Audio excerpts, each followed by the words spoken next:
So the official Evil Dead the Game Twitter account actually DM'd me today, very unexpectedly, in order to apparently clear some things up based on the last couple of videos I had come out with, talking about the most recent balance patch and how much I disagreed with it.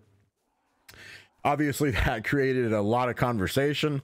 I saw a million videos being made from other people talking about how they disagree or agree or whatever, and obviously all the comments as well. So they came in and just wanted to share some stuff about in response to both of those videos. And I appreciate that. I appreciate that they reached out. They didn't have to. If they had never reached out, I wouldn't have cared. It's their game. It's their business. They can run it however they'd like. I would just, you know, stop playing and move on if they had been, you know, silencing criticisms of their game. I wouldn't make a big stink about it. But they came in to clear that up, because if you saw in my Sledge Responds video, I talked about how I had posted my initial worst patch ever video in their Discord and it had gotten removed.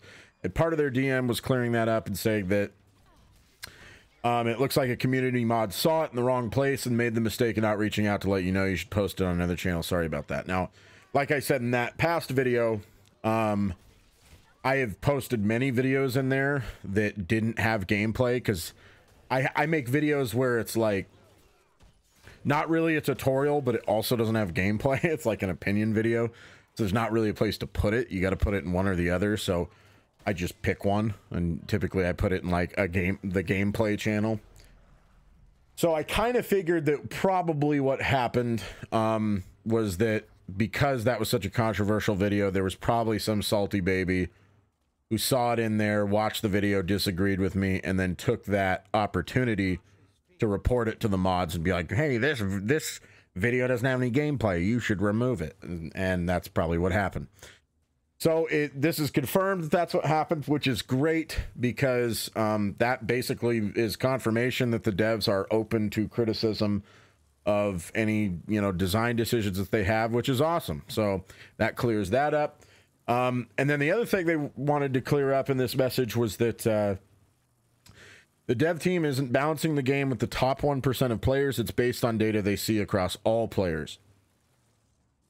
Now, that's interesting to me, because I think it's fair to say at this point, even if you're someone out there who disagrees with me and you think I'm an idiot, I'd like to see the data at this point. At this point, I would like to see them just release the data, tell us, you know, what percentage of players are playing solo queue, what percentage of players are in full 4-person stacks, and then, you know, triple queued, duo queued. Show us all that stuff.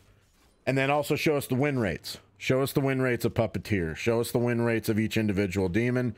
Show us the win rates of people who are solo queued. Show us the win rates of people who are in full 4-person groups. Show us the win rates of survivors just as a whole, regardless of how they are grouped. Those are the stats I'd like to see. And truth be told, we're basing a lot of this off of anecdotal evidence. I'm pulling my opinions off of anecdotal evidence that I've seen just from playing the game, and also statistics that were brought over from Dead by Daylight, because I'm making the assumption that asymmetrical games probably have pretty similar stats in terms of like player distribution. Now, maybe that's not a fair assumption to make. If they release the stats and it says, well, actually, you know, survivors as a whole have like a 70% win rate, well, then I'll say, okay, what percentage of the players are 4-person groups? And it's like, well, actually, it's only like 10%. So solo, you know, if they release stats that proves me wrong, then I'll shut up and I'll say, okay, well, I guess the game's balanced. You know, the stats don't lie, like the numbers don't lie. So I would like to see just more transparency on that front, but I do appreciate the Evil Dead Twitter account reaching out to me and clearing things up. That's great. They didn't, like I said, they didn't have to do that. Awesome that they did it. And then they said, thanks again for the constructive feedback and helping make the game better. My opinion shouldn't mean anything more than anyone else's. I don't think anybody should put people on a pedestal. Don't put any other streamers on a pedestal. If you're one of those weirdos out there who talks about how you're the best player at the game, you're weird. Shut up. Don't put yourself on a pedestal. I can't believe I need to say that. But no one person's opinion should matter way more than anyone else's. All I could do is tell you this is my opinion. Here's what I view as statistics to back up and support my opinion, and that's all I can really do. The last thing I want to say is that the next video is probably going to dive deeper into the biggest complaint that I saw among people who disagreed with those past two videos, which is that there's a huge disparity between solo queues and four-person groups in terms of how they play, in terms of their skill level. So a lot of people are like, well, you know, Sledge, even if it's, you know, the majority of players are solo queue, you shouldn't balance around that because the majority of players who solo queue are bad. They are idiots who run off on their own. They don't play the game the way that they're supposed to. Now, I will say there's something to be said that if 70% of the player base are just morons who run around, sorry, you're going to have to balance around morons. You're going to have to. Like, that's the majority of your player base. You have to balance around morons. However, I will say that this was an issue with Dead by Daylight. They said, okay, well, big organized groups just stomp people, and solo queue is a nightmare. So how do you lessen that gap, that difference? Well, there's a lot of quality of life changes, not balancing changes necessarily, but just quality of life changes that I think they could make in terms of stuff that's a part of the UI that gives survivors more information. Like, one of the most annoying things is somebody ran off and looted on their own, and your warrior found a legendary shotgun. And nobody really knows that or a legendary pistol, legendary something. And no one knows that they're holding it. Or you're like, boy, I really need ammo. Does anyone, you know, I'm a hunter. Does anyone have any long gun ammo? And it turns out your support has, you know, a full stack. And you're spamming, please give me ammo. And you just assume, well, I guess no one has any ammo. Then your support dies and a full stack drops and you're furious. So just more information maybe that can let us know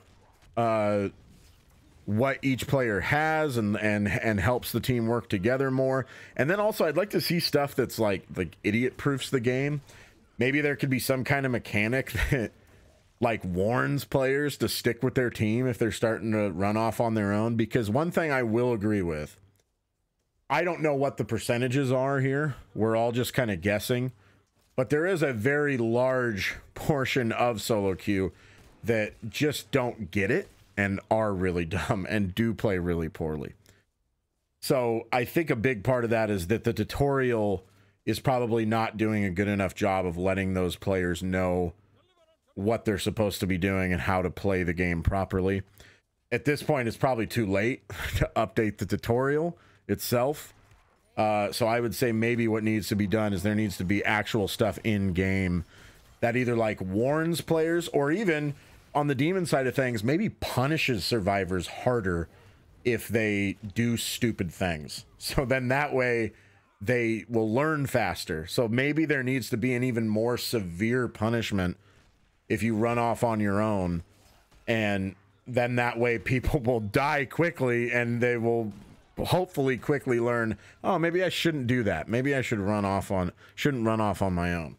Maybe that's what needs to happen. I don't know, but I will make a whole video on that, breaking down some quality of life, not balance changes, but just quality of life changes that can make solo queue closer to a full 4-person group, and then that will make it easier to balance the game overall, because that is a fair assessment.